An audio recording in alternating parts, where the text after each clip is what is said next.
everyone. Moving right along. Welcome back.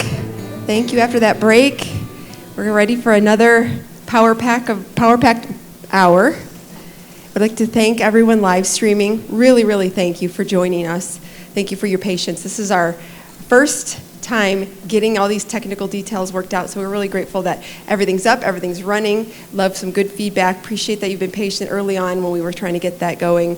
We're out there in the sticks. We got a beautiful view behind us of Lake Sunnin, and so it was a little challenging getting up on our internet, but we've got it going now. We're going to welcome our next speaker. Miss BarbaraKlika has been in ministry for nearly 20 years in a strong congregation, rather small, but also very thriving and keeping healthy after so many years. We know how rare that is these days. BarbaraKlika.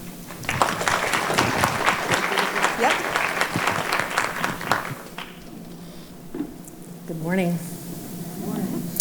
Baruch atah Yahweh Eloheinu melech ha'olam, shehikianu, v'kiyamanu, v'higianu, laziman hazah. Blessed are you, Yahweh our God, King of the universe, who has given us life, sustained us, and allowed us to reach this season. I'm asking, Abba, that your words would be coming through me. I'm asking that as you have been teaching me and us as a community these many years, you have provided this opportunity through Nikki and Darren to speak, and I ask that your words would come forth and that you would give wings to them, that they would reach exactly to the hearts that need to hear them. And I ask, Abba, that you would also turn to chaff and simply just blow away anything that's not useful or anything that is not of you. So we go forward today together, that remnant bride coming together. B'Shem Yeshua HaMashiach. Amen. Boker Tov, everybody. I know a little bit about who you guys are, with thanks to those of you who were kind enough to fill out the survey. There were about 87 people who filled out the survey. And I just want to make a note, in case you were wondering, I don't do surveys in order to know what to do. I do surveys like a report card to find out how well are we implementing what the Ruach and what the Word have told us we should be doing. So I want to share a little bit about that to know who you all are here today. I also was noticing that this group of people has been in Torah on average about 5 to 10 years. So I also did a separate survey for people that I know who have been walking in Torah for 20, 25 years, so that I could compare the two. So I'll mention those things as we go a little bit through our time today. A few of you who are here with us today heard this call to come back to Torah already back in the 80s. And there are a few, I met somebody that wasn't on the survey, so I think now it's like 4 or 5 who've just come into Torah in the last year. Are you okay to raise your hands? Because we want to welcome all the newest members to the family. Yeah. We hope you are blessed through everything that you hear this and see and experience this time. For this group, as I said, the bell curve goes over about 2009 to 2015, which is what Nikki told me would be about this group of people. The other group, the bell curve top goes over about 2001 to 2008. And I did notice that a lot of the people who answered from this conference group used we language. So there were 87 of them, but I'm thinking they might represent some couples. So maybe we're closer to representing 100 or 120 of the people here, something like that. So this is just a little bit of a snapshot. We're too small of a group to make any huge monumental conclusions, but we have a little bit of a snapshot of what it looks like here today. In this group, about 65% of you made changes within 6 months of the first time you started coming into Torah. Another 15% started making changes within that first year. It didn't come easily for about half of you. Just over half of the people had anywhere from a mild to a severe family challenge, up to and including divorce. And it wasn't because they were looking for divorce, it was because the partner wasn't happy that they were wanting to live their life differently. So why would people go ahead and make changes that cause all these different struggles? Well, what I was understanding and what I think is true all the way around, it's for the joy of the Lord. There was new zeal, there's new understanding, there's hunger to learn. I mean, I called it the sponge stage, when I first there. You can't learn fast enough. You're trying to soak it all up really fast. But there's also a lot of struggle and feelings there. So at the same time that you're feeling set free and you've come to know something that's really exciting that you didn't see before, also a lot of people expressed senses of feeling angry that they weren't told these things earlier, or sad that they hadn't known this earlier, or they didn't know their true family heritage. There were some people who had a sense of betrayal, that people they had trusted weren't telling them the whole truth. And fear, what would come of this? If I'm understanding something different now what's going to happen in my life? A few people wrote all of these things they experienced. I hope not all at the same time. About 65% of you represented here today experienced changes in your relationship with Messiah, and that would be because like 99.9% of you already knew Messiah before you came to Torah. So you had an opportunity to reevaluate that. For some people, there was a sense of intimacy right away. It was just like, I've been waiting all my life and now I know a little bit more, so I feel closer. And there were also others who just felt a little bit unnerved, like I'm really not quite sure I know who he is anymore. So I don't know, you probably know which ones of those would be with you. About half of those people who had those concerns were resolved within about 6 months to a year. But just over 10% said that it could take them as much as 2 years or more to kind of settle back in and feel comfortable with Messiah. So who are you all today? You are truth seekers. You are willing to struggle with all kinds of things and go through the transitions in order to grow closer to the Father and to his Son. So who am I? Well, I'm a Lutheran girl from Wisconsin. Yeah, one of God's frozen chosen, I know. Yeah, but he thawed me out a little bit, so now I can't sit still and worship anymore. I have to stand and I have to dance, and so it's kind of hard to do that in the pew at the church. No. I'm someone who has been shown and drawn into a whole lot of things that I never would have expected, and things that I would never have guessed. And being united with a family of believers in Set Apart Ministries, that is beyond my expectation. I'm married to Bob, who's sitting over there, with 2 daughters, 1 son-in-law, and 5 grandchildren. And I suppose I should say 2 cats and a granddog, too. I should add them in there. I was a marriage and family administration specialist, clinical social worker. I ended up opening my own clinic at one point. I was drawn to declare myself as practicing within a Judeo-Christian worldview. So anybody of you who knows very much about mental health, you know that they don't always declare what worldview they're coming from. So you might have a Wiccan, and you might have just a New Age practitioner, but they don't really say. To me, it's pretty important. It may not matter to me if the plumber is a New Age person, but it does matter to me if the counselor is a New Age person or a Bible-believing person. So I think that's kind of important. So that was what was happening to me in the late 80s and early 90s. I started speaking out anywhere they would let me talk in northeastern Wisconsin, because I was seeing all this New Age stuff kind of creeping into the churches, and I didn't think they were getting it. They didn't know what was happening. Let's see. So here I am. I'm a guitar-playing vacation Bible school, Sunday school teacher. I've been vocal and handbell choir member and director. I'm a trained Bethel Series Bible study teacher, and I'm learning something about coming into Torah. We didn't know about that. How did this happen? My husband Bob and my prayer partner Janelle Schrader, she was a fellow Bethel Study Series teacher with me. We began to attend a Messianic Bible study group in 2000 via the invitation of a homeschool group. We already had a pretty strong suspicion that there was something missing from what we were doing, but we didn't really quite yet know what to do about it. Did any of you have that experience? You know there's something, but you can't identify what. So when I'm not sure about something, what I usually do is take a retreat, and I go and I ask Father the question that's most burning on my mind. So my burning question at that point was, if what I'm seeing now is correct, then how come you let all those errors go on for so long? Because like we all know, if you're a teacher, there's a higher standard. And so I wasn't primarily a teacher, but I was teaching in the course of the work and what I was doing. So it was kind of scary to me. I don't want to be held to that higher standard, and here I'm doing something not right. So there was my days of retreat. After those 3 days of prayer and fasting, he let me know. I've only heard an audible voice a couple of times, but normally it's just a strong impression. Here was the answer I understood. I've allowed the errors for a season, but now it's time for the bride to be made ready without spot or wrinkle. Yeah?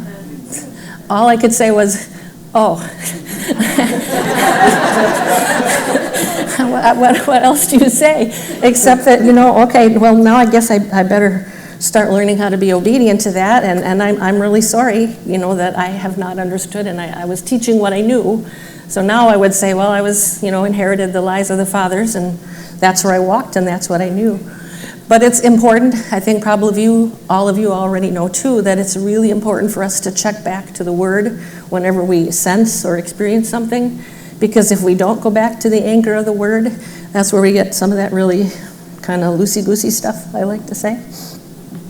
So I looked, and there it was, Ephesians 5:27, that he might present it to himself a glorious church, not having spot or wrinkle or any such thing, but that it should be holy and without blemish.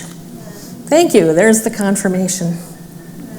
And there's a whole teaching in that verse that it would probably take me an hour, so I don't have time to do that, but I can't skip the one.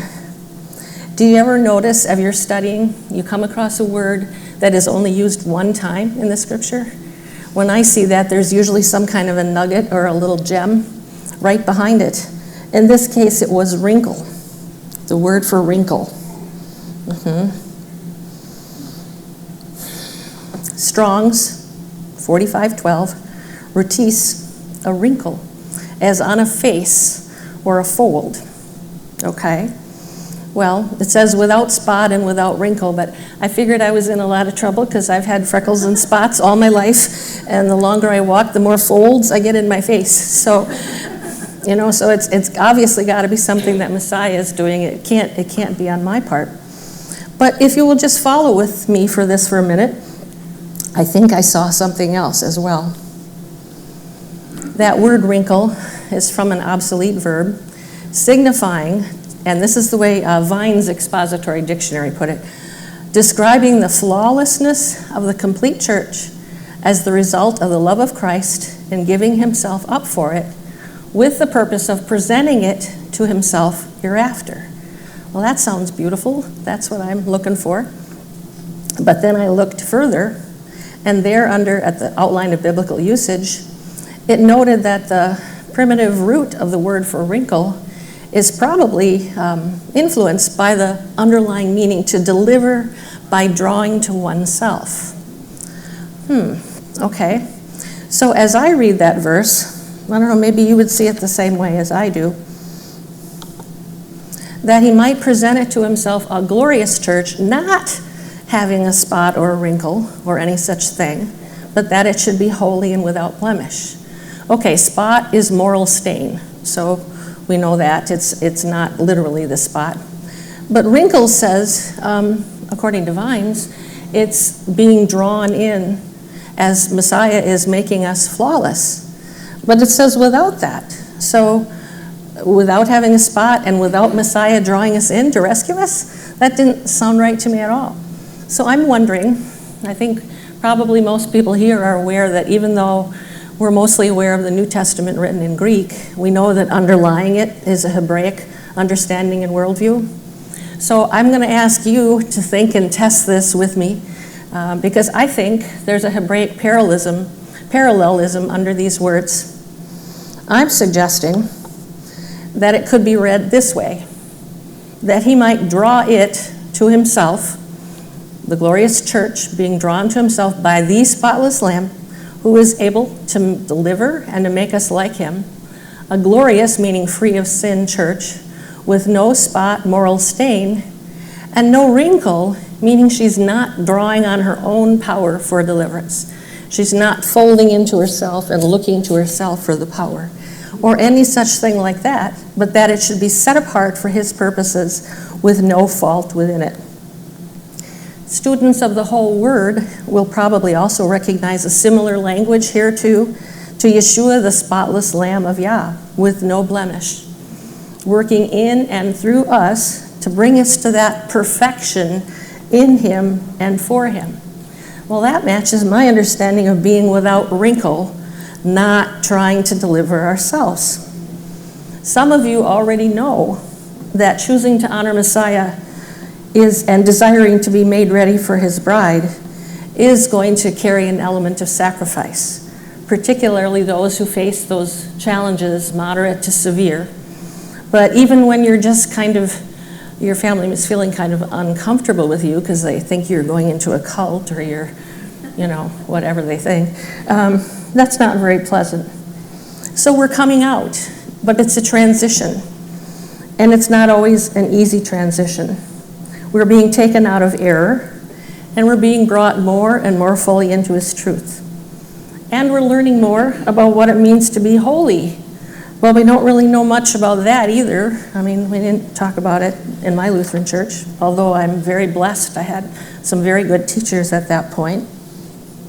We don't always know exactly what is happening to us, but it's a set apartness, meaning kadosh, holy, meaning to be set apart specifically for his purposes, because kadosh, you can be set apart to anything, holy or unholy. So it's important that you know who you're being set apart for and to, and what those purposes would be.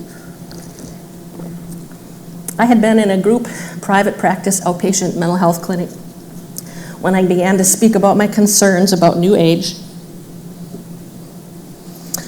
and other occult practices. And all of a sudden, people started showing up in my office who wanted to come out of satanic ritual abuse and wanted to come out of witchcraft. I didn't know anything about that. I grew up Lutheran, so I didn't know. So I was pretty much sent to a 3-year on-the-job training, studying everything I could find from a scriptural perspective and everything from a professional perspective. I didn't even really know demons were real not too many years before that. So eventually, there I am in this clinic, which when I started there, I thought there was a Lutheran pastor who was one of the owners, and I thought it was going to be joyful. But in the course of the, 4 or 5 years I was there, all of a sudden, they're doing runes in one room, throwing runes to cast sticks to learn what direction they should take in their therapy. And then they were talking about one of the therapists had been in a previous life, he had been involved with the harem of some of the other therapists who were there. And they were using Kundalini yoga for rage management for adult children. And I just felt less and less comfortable there. And yeah, you can imagine that, right? Yeah, so I went and got the crucifix I got when I was confirmed and hung it up, the open cross, that one. So some of the stuff in my own office stopped happening, but the atmosphere in the whole clinic was just unclean. And I ended up leaving and opening my own clinic. Afterwards, my clients said, "Boy, I'm glad you did that. I was so uncomfortable sitting in the waiting room there. I just didn't know what to do about it." It was called Still Waters, a quiet place to work out your concerns. And my prayer partner, Janelle, had come alongside me as a prayer and a practical support person because the people who were most severely traumatized were themselves isolated and separated from the families who had harmed them. And the churches they tried to go to didn't really always know what to do with them either. Maybe think about your church background. If you had somebody who reacted when they went into the ladies' room and they saw something in the mirror and they smashed the mirror, and that happens, once a month or something, they didn't really quite know what to do with that. One of the ladies I worked with periodically ripped the rack off the pew where the Bibles and songbooks were in. So her pastor brought her to me. He said he would stay and walk along for a while, but he didn't. And unfortunately, a lot of people who said they would come along with their parishioners kind of faded along the way. So by 1999, the intensity of the spiritual needs of my clients was too great to be in any kind of a mental health clinic at all. So once again, I had a season of prayer and fasting. Okay. And that led me to the understanding that I needed to form a separate organization. Our mission statement was Hebrews 10:32-39, still is. Has to do with coming alongside those who are afflicted, and in so doing experience the affliction with them. And we're having our 20th anniversary on January 1st. And it's almost as though we can track living through those verses. You know, though the vision tarry, wait for it, it's going to come. That was Habakkuk. But don't turn back, because he does not take pleasure in those who turn back. But we are of those who continue to go forward. And we are set apart. Well, I didn't know Kadosh yet then. I knew it was something big, but I didn't understand what it was. I knew it had something to do with walls and protection. You can see that in some of our early SAM materials. Standing with those in affliction, like Messiah, being afflicted as he was outside the camp, and yet able to bear sin. So that's a picture and a goal. We're not going to be turning back. So together with my husband Bob and my prayer partner Janelle, we officially formed the new group Set Apart Ministries, January 1st, 2000. He had made it clear to me because, you know, I always have to admit, I thought he was providing a solution. So about 2 years later, I was saying, okay, where is it? Where's the community? Where is this coming?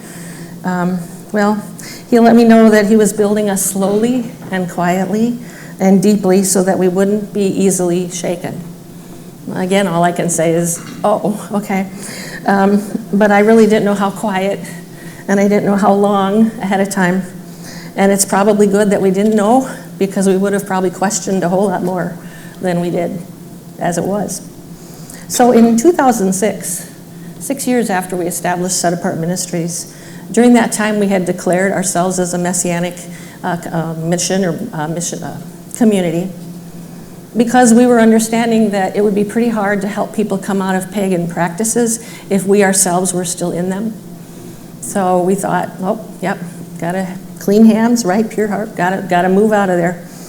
But a number of our survivors that we were working with didn't quite see it the same way. So as we were starting to schedule around Shabbat and around the feasts, quite a number of them decided they wanted to stay within their traditional churches. But Yahweh made it clear that he was expanding and enlarging our borders. Now we're not to be helping only those coming out of the ritualistic abuse, but also those coming out of traditional Christian work, as well as the coming out of the occult. So he gave me a dream and a vision. It took me a while to understand it. The setting was the backyard of our house, pretty much like this. Darren was nice enough to draw this for me. Bob and I were doing some yard work. We were putting in a patio in the backyard, you know. So a truck pulls up and brought the cement. And a few minutes later, another truck pulled up and started dropping off sheep. See, they were speckled and they were brown and they were spotted, and a few were white, but not very many. So he's dropping off the sheep. And I'm going, what on earth is happening? And he said, your husband ordered 1,000 sheep. Really? So I'm looking at Bob, and he's going, he's over at the neighbors looking for snow fencing to try to, you know, keep the sheep in, because they were all over the backyard and they were walking through the cement, you know. I wondered if those were the Judah sheep, but then I thought, well, no, maybe they're the Jacob sheep that were going through the cement. I don't know. But I was feeling pretty distressed, and I was saying to Bob, what were you thinking? Why were you ordering 1,000 sheep and we don't have anywhere to put them? What's going on here? Well, briefly after that, you know how dream vision things work, suddenly this beautiful fenced-in area popped up in the yard, beautifully landscaped inside. And he said, oh, I ordered that. We can put the sheep in there. Oh, good. Okay. So we kind of herded the sheep and put as many into that fenced area and closed the door, and more trucks are coming with sheep. And all of a sudden I thought, wait, sheep and landscaping. This might not be a really good plan. So we went back and opened the gates, and sure enough, they'd pretty much trashed everything in there. So I was getting frantic at that point, kind of rolling over the sheep and which one has a brown ear and which one's speckled and which one limps. And, it's just like, how am I going to get to know all these sheep? I don't understand. So when I woke from that was where I was at. I was still wanting to say, Bob, what were you thinking ordering these sheep? How am I going to get to know all of them? So, as I said, it took a little while for the understanding to dawn. But I did have two realizations about that. Bob was happy to know that I understood it wasn't him, this husband, that ordered the sheep. It was that husband who ordered the sheep. So that was a relief to Bob. He's off the hook.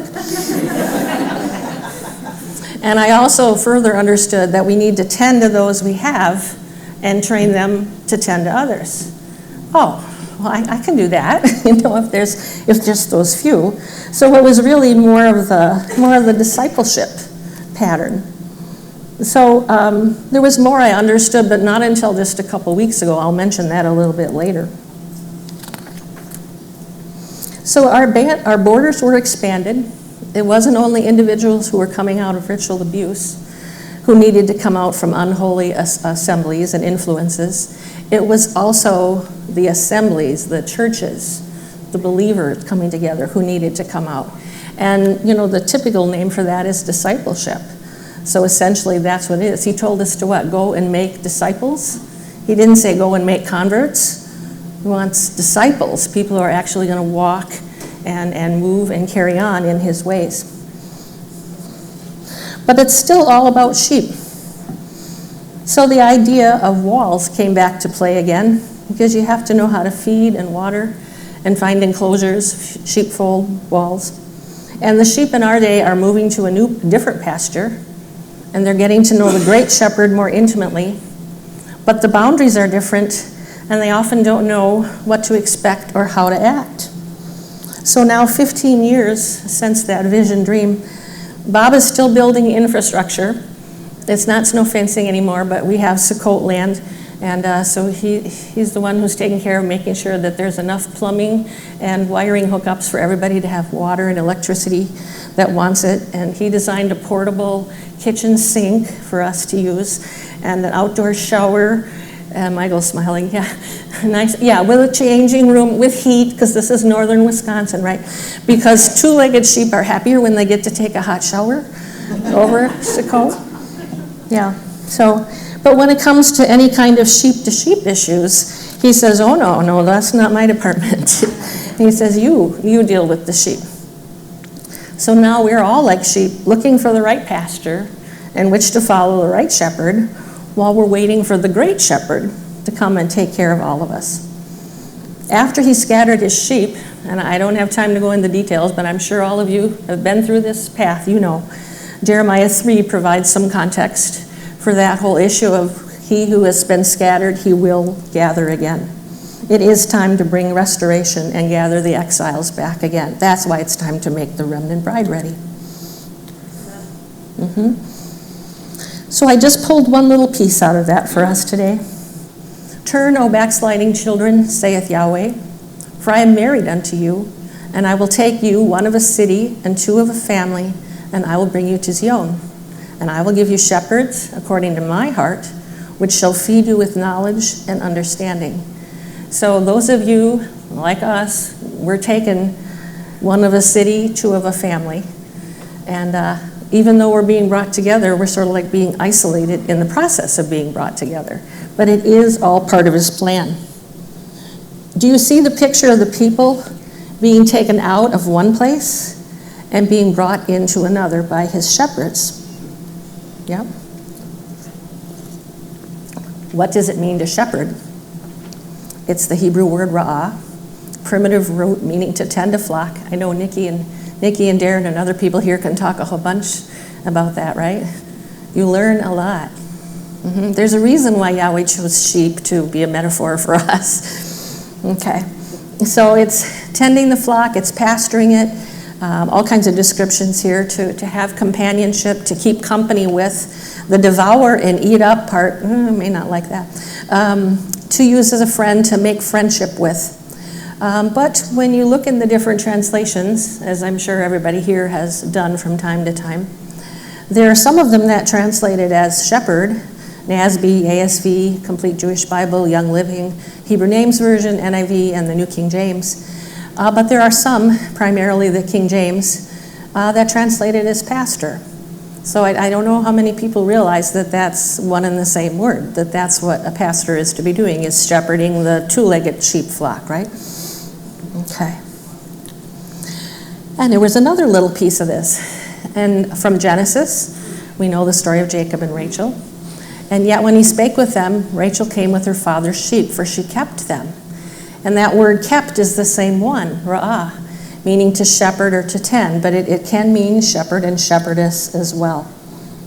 Just by a note, in Jacob and Rachel, we have pictures both of what was, and we have prophetic pictures of what is to come. So, they feed. This is what shepherds are to be doing. They feed. So shepherds shepherd, feeders feed, ra'ah, ra'ah. That's, you know how Hebrew works, that functional kind of thing. That's from Strong's 1844, da'ah, and from the feminine form of yada, meaning an intimate knowledge. And the Gesenius Chaldee lexicon links it specifically to knowledge of Yahweh. So we're not talking like the knowledge and things that you gain in the world and all that kind of wisdom, but we're talking about knowledge of Yah specifically. That's what shepherds are to feed with. And the second one was understanding, which is sechel. Surprised me because I was expecting binah. But sechel is it's close, but it's a little bit different. So it also is a primitive root. To be intelligent, to consider, expert, to give skillful understanding, to teach, all of those things. These are traits of the shepherds that are to be following after his sheep that follow after Yahweh's heart. The particular word for understanding there, as I said, I first thought it was going to be more like binah or bin, which has to do with correctly categorizing and separating clean, unclean, holy, unholy, that sort of thing. But it's a little bit more detailed. It has to do with the process of thinking through a complex arrangement of thoughts, resulting in wise dealing and use of good practical common sense. Theological Word Book of the Old Testament. And a second thing that was interesting and relevant is that it also involves a person with what you're considering and paying attention to. So it's not sitting off on a hill somewhere and looking through your spyglasses. It's intimately being involved with them. So those are some of the things we're going to be looking forward to and understanding as we're identifying shepherds who have a heart after Yahweh, who are going to be feeding the sheep on knowledge and understanding. That 1,000 sheep vision has become sort of a defining picture and a metaphor for us in Sam. There was a time when we were still living at that house that there was a field behind us, and a baseball diamond went in, and a big chain link fence went up. Somebody came over and said, "Oh, that ought to be help, you know, when those 1,000 sheep show up, you got that chain link fence back there now?" Like, okay. So we understand that sheep are metaphors for people, and that shepherds are metaphors for Messiah and those who care for the sheep. And we know that all under-shepherds are under the great shepherd. In our local community, Janelle, our other elder, has primary gifts in teaching, and yet she does care for the sheep as well. Like Jacob and Rachel before us, we are still all about our Father's business, tending to his sheep. And all of us are learning more about how we are to tend to sheep because more are coming. It's not only being taught knowledge of the word, it's also about being in relationship and getting involved with the sheep and thinking through what is taught in order to help the sheep apply it. It might look like it's only me talking here, but everything I've been taught has been in relationship with everyone in Set Apart Ministries. Those who are with us and who are gone for one reason or another, and those who are especially remaining. So in what I'm speaking here today, you're hearing from all of us, our composite learning. I'm kind of the scribe and the voice for now, but others in our community are beginning to develop their voice and their skills as well. I would observe that in most Hebrew roots groups and circles that I've been aware of, and I've consulted, I think I'll say that in a minute, I've consulted with people around the country. I've done some international consultation. Set Apart Ministries has 15 assemblies in Kenya, 3 in Uganda, and there was 1 in Tanzania, but I think it's kind of failing at the moment, so they're working on that one. But what I've seen is that in these circles, there's a whole lot more teaching that's been going on than shepherding. And it seems that that's probably appropriate for the early years of the transition and for early stages of assemblies, but I think there's more that's needed. Sheep need shepherds and walls to be safe. And now I'm going to talk a little bit more about what those walls are. We have the next common metaphor I'll be addressing today. His word tells us that we're to be coming to him as to a living stone, rejected indeed by men, but chosen by Yahweh and precious. So you also, as living stones, are being built up a spiritual house, a holy priesthood, to offer up spiritual sacrifices acceptable to Yah through Yeshua Messiah. You see that we have to come to him. We can't draw our deliverance in ourselves. We have to come to him, the living stone. But then we, as living stones, plural, are being built up together to be considered a spiritual house. So, and the reason for this that I'm understanding is that knowledge that's gained outside the context of relationship is really only half of his plan for us. Because he is, well, Yah himself is relational, right? Father, Son, Ruach. If you don't look at relationship, you can't even begin to understand Yahweh. How many arguments go on about that? Probably a lot, just as many about how you pronounce the name. So we need to understand relationship in order to understand how we're coming together as the bride, because I think we all know the bride is a corporate body, right? It's not just an individual. We're being brought together. And the bride and that spiritual house, I understand, is very similar metaphors. So my question to you is, living stones, you're here. Where are you in this whole process? Are you standing alone? Are you someone who has had to walk quite a part of the path standing alone, giving praise where you can? Are you a stone who's been rolling along, drifting with the geography, or where the wind takes you? Or in Wisconsin, we have a lot of people that seem to kind of go from assembly to assembly without really making a commitment anywhere. So my husband saw that. They're kind of like the rolling stones. Or are you part of a pile of stones? Those are living stones. They're good stones. Each stone has a relationship with Messiah, and they get together once in a while. But they're kind of just piled together. And then when that time is done, they break up again, and then they maybe gather in a pile somewhere else. Are you part of that? Or are you part of that wall that's being built up, where people are coming together, and they're learning their relationship not only to Messiah, but to one another, to the under-shepherd that they have, to the teachers that they have, so that they know how to stand. The phrase, men who know how to keep rank, came to my attention a couple years ago, so it sounds military to me, but if you ever walked in a marching band kind of thing, everybody has to go where they're supposed to, otherwise you have the clash of the trombones and the snare drums. It's not a good thing. Okay.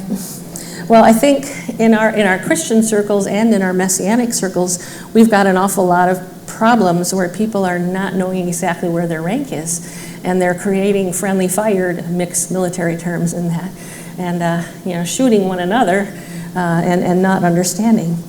So it's difficult, though, because as we know, there are not Messianic or Torah-pursuant assemblies available everywhere.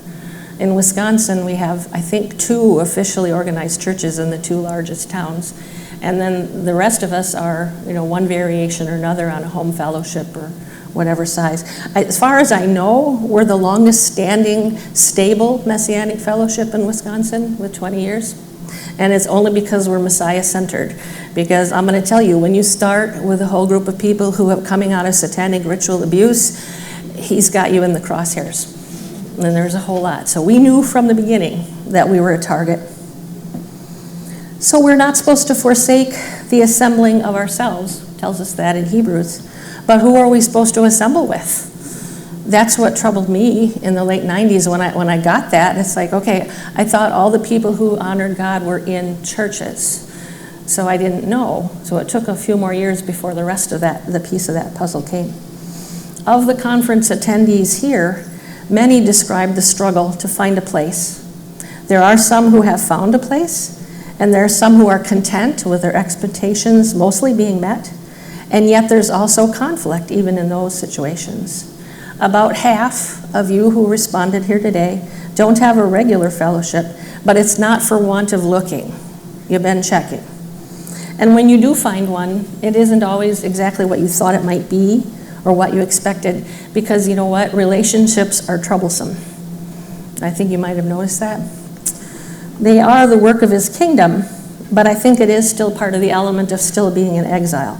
We're still being gathered from every place. We're in a process. But we have a relational Elohim, the Father, the Son, the working of the Ruach.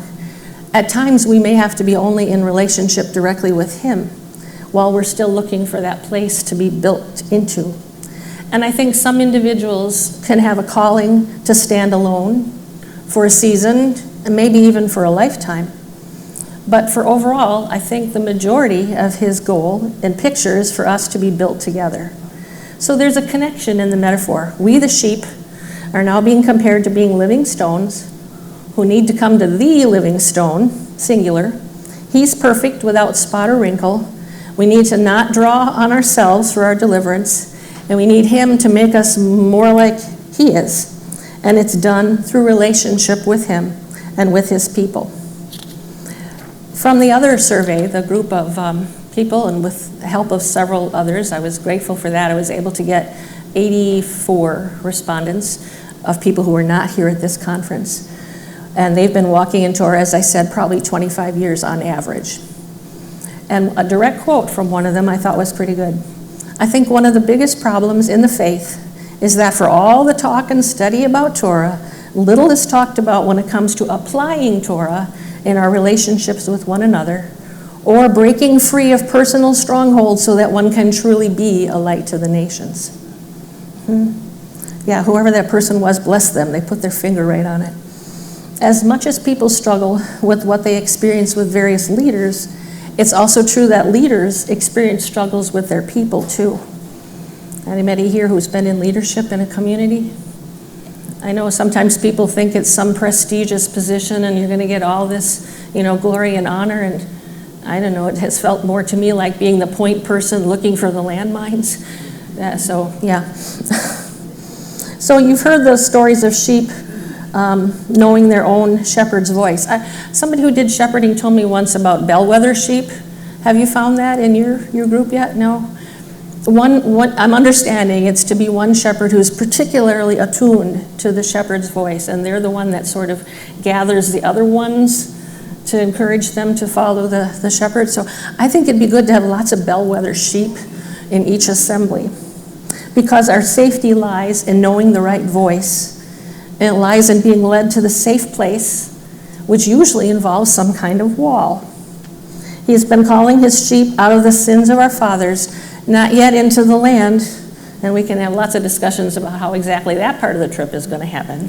We got lots of ideas. And so it's not really physical walls that we're talking about yet, but it's more relational walls, which I equate to our assemblies. When we accept our Messiah, we're grafted into his family, the whole house of Israel, and we all have the responsibility to be witnesses through our lives to those who have not yet seen. We are in transition.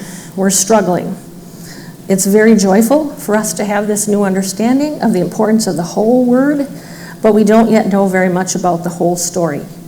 His intent for us from the beginning was to be in echad, in unity with him, within ourselves, with each other, and with all creation. Finding our way out of the institutional church, some people say churchianity, that's one trip.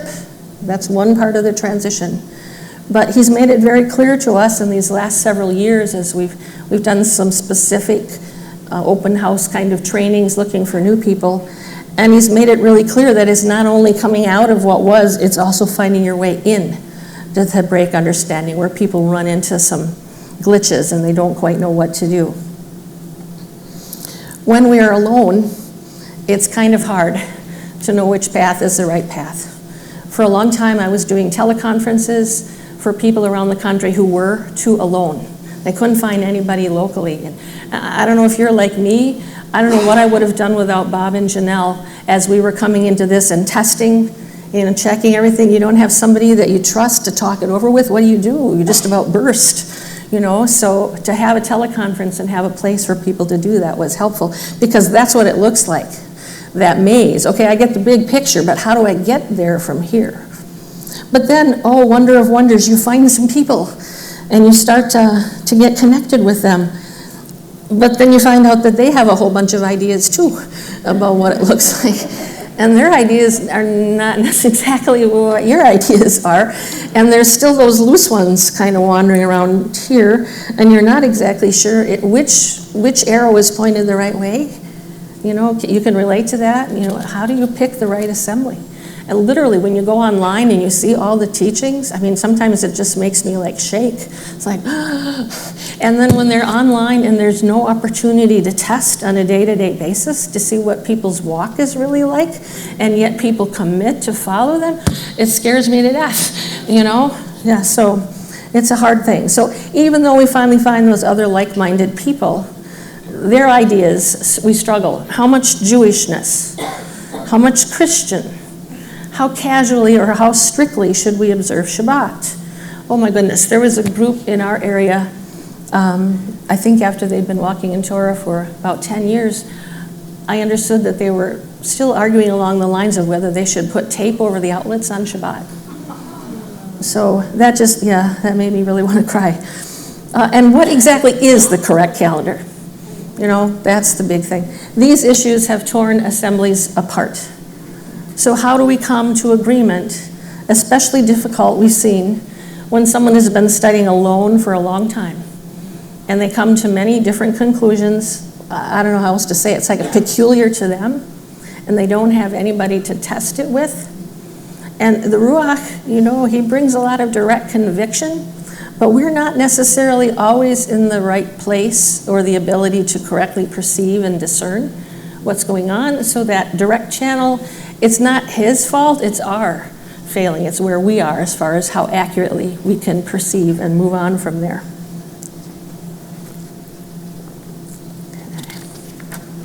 Oh, I mentioned our Kenya people.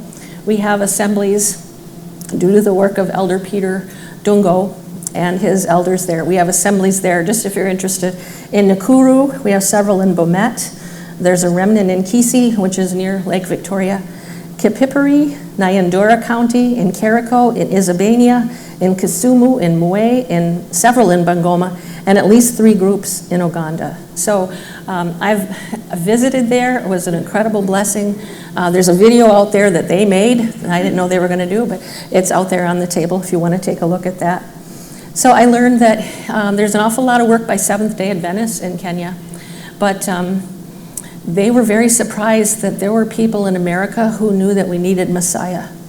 So one of the translators, at one place I had to have 3 translators to go from English to Swahili to the local language to the regional language. So by the time they were going through that, I just had to laugh. I think it's on the video. He said, Sister Barbara may not be the same color as us, but she's one of us. She follows Messiah. And I'm thinking, well, I kind of hate to tell you, because there's a lot of people in America aren't really sure that there are people in Africa who know how to keep Torah and walk in Shabbat. But they were a tremendous encouragement to us, some of the most patient people, because they've had to deal with so much corruption. Unfortunately, we're having an opportunity to learn even more about that here too, right? I've also spent a lot of time talking with Andre Roesma, who is an author and pastoral counsel in the Netherlands, who's Messianic. The troubles are very much the same there. And Amanda Buys of Kenanon Ministries in South Africa. So sometimes I get referrals from Amanda through South Africa of somebody who lives in Wisconsin. So it's amazing how that works. So their issues may be a little bit different, but they're also very much the same. despite the level of poverty you might see in Africa and Kenya, there are still addiction issues, there's still domestic violence issues, there's still relationship issues, although, as I said, I think they're by and large far more patient than we are. I've also walked with a number of people as they're already developing or considering developing a fellowship or an assembly through my leadership coaching course. So the things that I'm talking about with you today are drawn not only from our own local assembly, but from the other people that I've spoken with. And I see that there's a whole series of predictable challenges that we all face as we make this transition too. But unfortunately, where did I miss that? Yeah. Unfortunately, we're not always doing very well at being witnesses. Our dear friend Frank Houts, who died earlier this year, that we are holding in memory, he said, too often our iron sharpening iron looks more like a brawl with lead pipes. Yeah, so we don't really want to consider that process. We don't want to go there. My first effort to reach out and help people was to talk with people who had been through this transition. And I did this probably 8 years ago, and then turned it into a paperback from Kindle on Dr. Lake's encouragement last year. Thank you. So this one was asking people, okay, what was the hardest thing that you had to deal with in that transition? And I asked them to rate it, 1 to 10. So the chapters that are there are what they rated. These are the struggles and the trouble that I had in relationships. And then I tried to write some practical suggestions for how to handle them. Because, Yeshua knows that we can be as tactful and graceful as we want, and it still doesn't guarantee that they're going to receive it. But at least we know we haven't thrown another log on the fire. That's kind of the thing. So let's go at it in a graceful way. Last year when I put it into paperback, I also added some information about what to look for in a community. So that's a little bit of what I'm going to cover next, and I'm going to have to go fast. We would like to think that everyone who comes to be an assembly is going to be a fluffy white sheep, but we've seen that a whole lot more of them that show up are more bedraggled, and that those who come to the assemblies with good heart and intention can get trampled. Those who prepare assemblies with good heart and intentions can get trampled. And then they end up being what I call reluctant shepherds. They're not so happy with how they've been treated, so they sometimes step down, and they're pretty reluctant to step back up, even though they know they've been called to do this. So in my history, I've seen that there were an awful lot of wounded and hurting people who were in need of a place to heal and to learn more about Messiah. The confines of my therapy clinic office were good, but they weren't enough to meet the whole need. As I said earlier, pastors were bringing their most severely troubled people to me, but they didn't necessarily stay with them in that process. And what did Eliza, you said earlier about praying, and the answers he gives, it doesn't seem like he's listening. I very clearly remember one day sitting in the office between clients just praying, I don't have anything left. I'm exhausted. You're going to have to do something here because I don't have anything. And I heard, there will be many more wounded and hurting people. Excuse me, I don't think you heard me. So I argued, and I heard again, there will be many more wounded and hurting people. And so there have been. And so we have to really, less of us and more of him. That whole process has to happen or you can't manage it. So I learned a whole lot at that time as I was looking around for mature Christians to come alongside these severely traumatized people, because I was getting really tired of being on call 24/7, and I needed people for practical help. And I learned a lot about the mile-wide, inch-deep church at that point. That there were 3,000 member church? They could recommend one lady that might be in a solid enough position. It was known as a seeker church, so I guess that fits. The desire to help is often there, but the equipping is lacking. And when the equipping is lacking, then fear takes over. And I see this is true in many Messianic or Hebrew roots assemblies. They don't have a very clear vision of boundaries or structure, and they don't necessarily have a clear idea of the role or the complete vision for the restoration process. But you know what? We aren't used to having to do that. because we came from institutional churches, most of us, and I got a list of that too. 10 Baptists were represented the most among people who were here. 10 people said they'd come from a Baptist part. But we're not used to having to set up those boundaries because they were there. So when you're meeting together in independent fellowships or home fellowships or a couple of family groups, whatever form it might take, we don't know how to do that. I've tried to explain to some of these groups the severity of the issues many of our early set-apart ministries people were experiencing, but it was pretty much lost on them. They couldn't comprehend the bizarre things that sometimes happened when different personalities come out or make accusations. I've spoken with other congregations and leaders where there were unusual situations, but most are quick to deny the possibility of any spiritual concerns in favor of more believable factors. I imagine some of you can probably confirm that too. Just as I wondered why Abba had allowed me to pursue the professional clinical background if he was calling me into ministry, so did I question the shift from individual deliverance and restoration to looking at assemblies and what assemblies need to do to be prepared. It's a little bit more clear now. But the powers of darkness are ramping up, and much of the body of believers are still asleep. Not just traditional Christians, but even some of those who observe Torah as well. It's especially important to me because it seems to me that those of us who have both the written and the living Torah are probably central in the crosshairs of the adversary. We're the ones he wants to take out because we're the ones that are in danger, right? I call that reverse encouragement. Yeah. And we've learned that it's not just the not so spectacular traumas, but it's also simply the pains of life that can also leave such an impact that it's hard for people to trust one another or anyone in leadership. Or they can be used by the evil one to twist and distort our perceptions and beliefs about one another, causing strife and division so efficiently. Just like, Nachash did in the garden with Eve. Oh, did God really say that? Casting doubt. We learn that leaders, elders, teachers aren't always the fluffy white sheep we'd like to see either, but sometimes they can be pretty bedraggled. So there's quite a bit of confusion. I noticed that in the surveys, both this group and the larger one. There's a lot of confusion about exactly what an elder is or what an elder does. I saw that salvation was being taught, but not so much sanctification. In our case, Shabbat, dietary, feasts, observances, that's a matter of personal conviction. But after that, what? The comments in the survey was near 100% having made changes here. But after that, it kind of dropped off to like 60% or 40% of changes. Without this, how will the bride be made without spot and wrinkle? And how will she stand unafraid when all the forces of hell are unleashed, as we know the word says will happen, and indeed is already happening? Sheep, shepherds, and walls for safety. The old military adage, as you train, so will you perform. So I'm asking, how is your training coming along? Here's one answer. And this is one survey I fit here, even though you can't read the small print, probably the overall picture shows.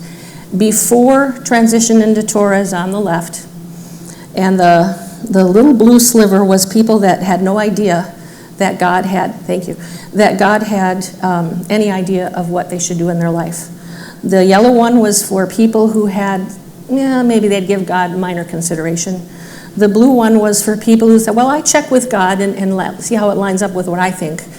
And then the green one, that's a little over 40%, those are the ones who said, Yahweh's way is best and I need to seek his way. So that's what, and remember, these are all church-going people and believers who came into Torah. After transition, look at the difference. So there's the report card. Now we're talking more like 90%. Give Yahweh's ways priority. Okay. My intent is to walk you through the background for coming into Torah, because the Luciferian strategy of today, of this age, is to bring strife and division into the body whenever possible, to destroy the unity and the echad. We've seen the harm that has come as so many small groups are not able to remain together. It seems to hover around 50%, either being only in one group or having been in groups that fall apart. I don't have time to go through what it is to be the difference between a falling out or a sending out that starts a new assembly. I don't have time to talk about the breaking and the reforming of what happens when groups come apart and those people try to form elsewhere, but I will tell you there's a price to pay, both by those who are left behind and by those who leave. He expanded my borders from the clinic to the sheepfold at large, and he's been helping us to learn these things. So now, let's see, move forward here. I have a copy of the survey results, a couple of them at the table out there if you want to take a look, and then bring it back to the table. Part of what we learned about walls, I've been studying for the last 7 years, and it has to do with the homads, one of 13 words for walls. And it's very often associated with women, much to my surprise. And it's a personification of how people, those living stones, are being built up into walls, into assemblies.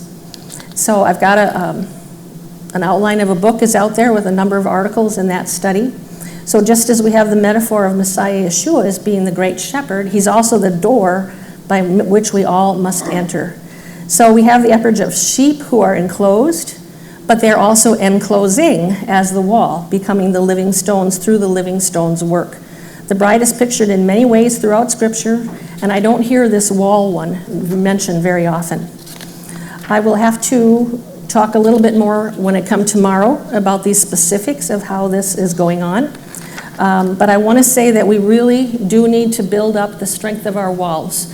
So one of the things I felt led to prepare here was a prayer pattern, a community pre-deliverance prayer pattern, because we understood with what was happening with us that we weren't going to wait around for the evil one to expose where the openings were. We started asking Yahweh to expose them to us so that we could deal with them and that there would be nothing in us for the evil one to grab onto and cause trouble. I haven't found very many assemblies that are doing that. I found a few individuals. So there's a suggested prayer pattern out there for you to look at. I believe much of the distress within the Hebrew Roots movement has had to do with a lack of firm and clear boundaries and walls, and a lack of awareness for the need of maturity and the schemes of our adversary. So I'll be talking more about those specifics tomorrow, and we're still looking for the rest of our 1,000 sheep. Thank you for your attention.